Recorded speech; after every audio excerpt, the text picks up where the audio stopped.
একটি অত্যন্ত গুরুত্বপূর্ণ একটি এই বার্তা বিনিময় ফোনে লিখিত, সেটি একটি সূত্র মারফত হাতে এসেছে এবং সেটির সত্যতা যাচাই করা আমার পক্ষে সম্ভব হয়নি, কিন্তু সেটি অত্যন্ত উদ্বেগজনক এবং একটা বৃহত্তর ষড়যন্ত্র তাতে প্রতিফলিত হয়। কোনো ব্যক্তি অন্য কোনো ব্যক্তিকে দাদা সম্বোধন করে লিখছেন, as per our sources 13 ED officers in the rank of assistant and deputy director would be travelling to Kolkata tomorrow morning by 6C 5014 and SG 263।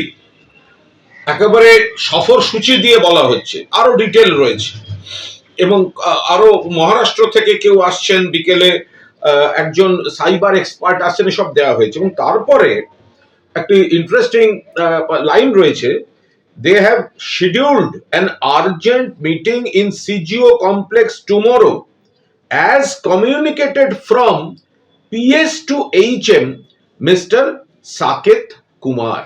অর্থাৎ কেন্দ্রীয় স্বরাষ্ট্রমন্ত্রীর দপ্তর থেকে এই ইডিদের গতিবিধি, কে কখন আসবেন, কবে কখন মিটিং হবে জরুরি, এগুলো নিয়ন্ত্রণ করা হচ্ছে। সময় এই কুণাল ঘোষের সঙ্গে সরকার যা করেছে, মানে তার যে আত্মচিৎকার, তার যে ব্যথা যন্ত্রণায় তিনি সাংবাদিকদের কিছু বলতে চেয়েছিলেন, পুলিশ মুখে মানে একটা বিকৃত আওয়াজ করে গাড়ি ঘরের চাপড়ে যেভাবে কুণাল ঘোষের কণ্ঠস্বরকে বাজেয়াপ্ত করেছিল, আমার মনে হয় তার সঙ্গে সঙ্গতিপূর্ণ ঘটনা হচ্ছে এই মুখ্যমন্ত্রী সবুজ ভাই। কেউ যদি কাউকে দাদা ভাই বলে সম্বোধন করেন এবং এটা যদি পূর্ব পরিকল্পিত রাজনৈতিক প্রতিহিংসাকে চরিতার্থ করবার মতো কোনো ঘটনা হয়, তাহলে কুণাল ঘোষের উচিত চ্যাট নিয়ে সুপ্রিম কোর্টে পৌঁছে আদালতের দ্বারস্থ হওয়া।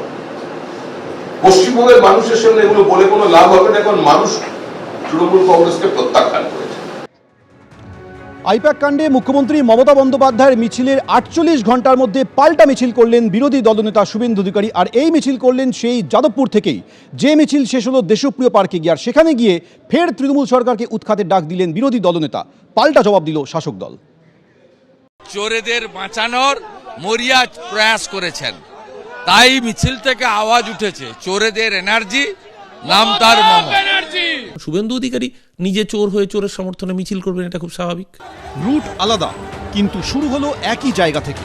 আইপ্যাকের কর্ণধারের বাড়ি ও অফিসে ইডির হানার প্রতিবাদে শুক্রবার যাদবপুর থেকে মিছিল করেছিলেন মমতা বন্দ্যোপাধ্যায়। মিছিল গিয়েছিল হাজরা অবধি।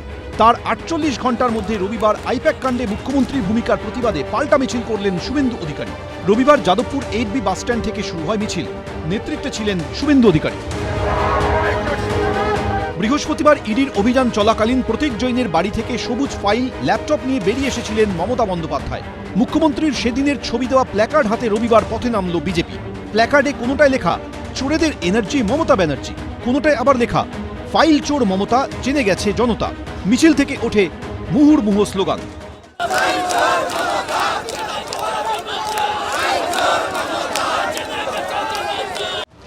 প্রতীকী হাতকড়া নিয়ে মিছিল করেন বিজেপি কর্মী সমর্থকরা। চোরের মায়ের বড় গলা, ফাইল চুরি করেছেন, ল্যাপটপ চুরি করেছেন, ইডির যে আইনগত অধিকার সেই অধিকারে হস্তক্ষেপ করেছেন, আইন হাতে তুলে নিয়েছেন, সংবিধান ভেঙেছেন, মুখ্যমন্ত্রীর চেয়ারের গরিমা নষ্ট করেছেন, আর চোরেদের বাঁচানোর মরিয়া প্রয়াস করেছেন। তাই মিছিল থেকে আওয়াজ উঠেছে চোরেদের এনার্জি, নাম তার মমতা। ভারতবর্ষের মানুষ দেখেছে, বাংলার মানুষ দেখেছে, বিজেপি কাঁথিতে মিটিং করে 2016 সালে বলেছিল সারদার চোর, নারদার তোলাবাজ শুভেন্দু অধিকারীকে গ্রেপ্তার করতে হবে। সারা ভারতবর্ষে বিজেপি যাদের যাদের রেপুটেড চোর বলেছিল তাদেরকে মালা দিয়ে বরণ করে অলঙ্করণ করেছে পদ দিয়ে। এ রাজ্যে লিডার অফ অপোজিশন, আসামে মুখ্যমন্ত্রী বানিয়েছে হেমন্ত বিশ্ব শর্মাকে, যাকে বিজেপি বলেছে 800 কোটি টাকা চোর। সারা ভারতবর্ষে চোরেদের সমাহার যাদের বলেছিল, সব চোরেদের একসাথে নিয়েছে, নবরত্ন সভা বানিয়েছে ভারতীয় জনতা পার্টি। শনিবার চন্দ্রকোনায় শুভেন্দু অধিকারীর কনভয়ে হামলার অভিযোগের পর এদিন তার নেতৃত্বে এই মিছিলে ছিল বাড়তি নিরাপত্তা। ঠিক যাদবপুর থানার সামনে আমরা রয়েছি। অতনুকুণ্ডু যে ছবি দেখাচ্ছে, একেবারে কিন্তু আজকে নিরাপত্তায় একদম চমক। বিএসএফ রয়েছে, সিআরপিএফ রয়েছে, নিরাপত্তায় কোথাও কোনো খামতি রাখা হচ্ছে না এবং শুভেন্দু অধিকারীকে যে দড়ির বেষ্টনী দিয়ে ঘিরে রাখা হয়েছে। যাদবপুর 8B বাসস্ট্যান্ড থেকে গোলপার্ক গড়িয়াহাট মোড় হয়ে দেশপ্রিয় পার্কে পৌঁছয় বিজেপির মিছিল। যাদবপুর বিশ্ববিদ্যালয়ের সামনে দিয়ে বিজেপির মিছিল যাবার সময় বন্ধ করে রাখা হয় বিশ্ববিদ্যালয়ের 4 নম্বর গেট।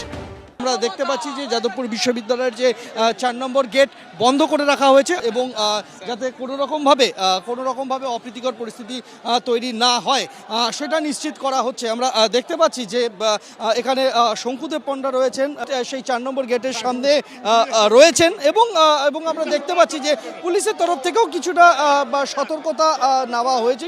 শনিবার চন্দ্রকোনায় শুভেন্দু অধিকারীর কনভয় হামলার অভিযোগ ওঠে তৃণমূলের বিরুদ্ধে। অভিযোগ বিজেপি কর্মীদের উপর হামলা চালায় তৃণমূল।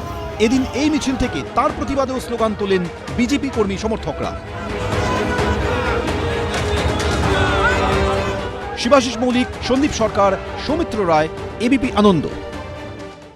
এবিপি আনন্দ, এগিয়ে থাকে, এগিয়ে রাখে।